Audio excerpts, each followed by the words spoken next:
Challenge করে নয় বিলকে, আমরা নির্বাচন চেয়ে মামলা করেছি। নির্বাচন ইমিডিয়েটলি করাতে হবে, কারণ এখন এই মুহূর্তে হাওড়াবাসী হিসেবে যে কোনো মানুষের নাবিশ্বাস উঠে যাচ্ছে। বালি হাওড়া দুটি জায়গায় পুরোপুরি সেবা নেই। আপনি খোঁজ নিন, প্রতিটা জায়গাতে বেআইনি নির্মাণ ছাড়া আর কর্পোরেশনের কিছু তোলাবাজি ছাড়া আর কোনো জায়গাতে কোনো কিছু কাজ হচ্ছে না। কিছুদিন আগে ভাগাড়ের কাণ্ড দেখেছেন, কিছুদিন আগে আপনি বালিতে দেখেছেন, হাওড়াতে দেখেছেন। কর্মচারীরা তারা তাদের বেতন পাচ্ছেন না, অ্যাডমিনিস্ট্রেটর দিয়ে চিরকাল চালানো যায় না।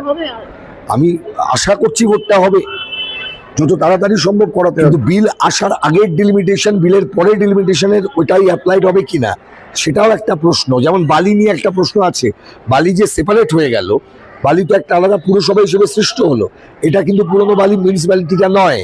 পুরনো বালি মিউনিসিপ্যালিটিটা এই মুহূর্তে আর এক্সিস্টেন্সেই নেই, কারণ ইতিমধ্যে বালি তৈরি হয়ে গেছে পুরসভা হিসেবে, তারা কাজ করছে। কিন্তু বালির মানুষ নিজেও জানেন না তারা কর্পোরেশনে আছেন না পুরসভায় আছেন, সাবেক বালি পুরসভায় আছেন না নতুন গঠিত বালি পুরসভায় আছেন। এখানে একটা লিগ্যাল ফ্যালাসি আছে, কিন্তু সবকিছু ঊর্ধ্বে নির্বাচন চাই।